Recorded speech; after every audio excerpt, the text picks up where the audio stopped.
Hey, Coach. Thought I'd just run this by you one more time.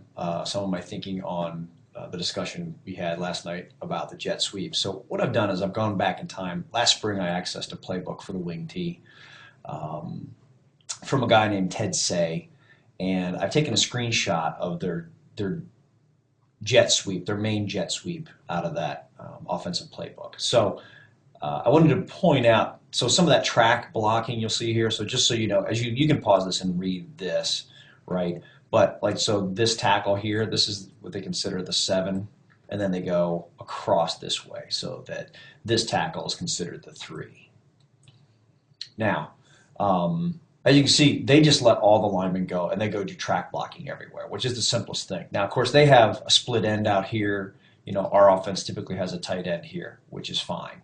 Um, but you'll notice they don't have a split end sitting out here at all to deal with the cornerback like you saw in the high school jet sweep. So again, this was a modified for youth wing tee set. So you can pause and just take a look at that before I go on.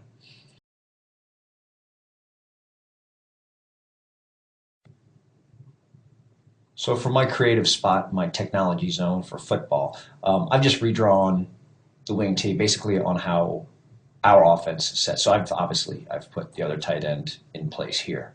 So I just call it split wings formation just for some temporary vocabulary.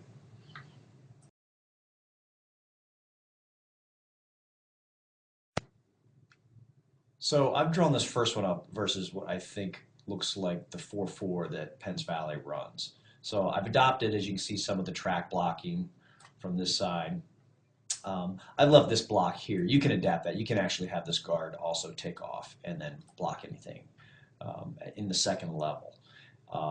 I've also done it with the traditional 24 fake jet instead of this one, which I have run before and effectively. But I also have, now you saw on the first slide where there was no pulling guard. I've still put the pulling guard in here. I think it can be done. I've also put a reach block in here for the center.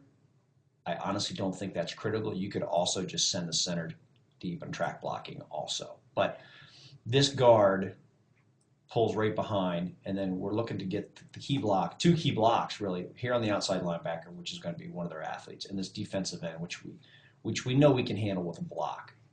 And then you have this wing go and attack the cornerback. So this is versus the 4-4. This is just some things for you to think about.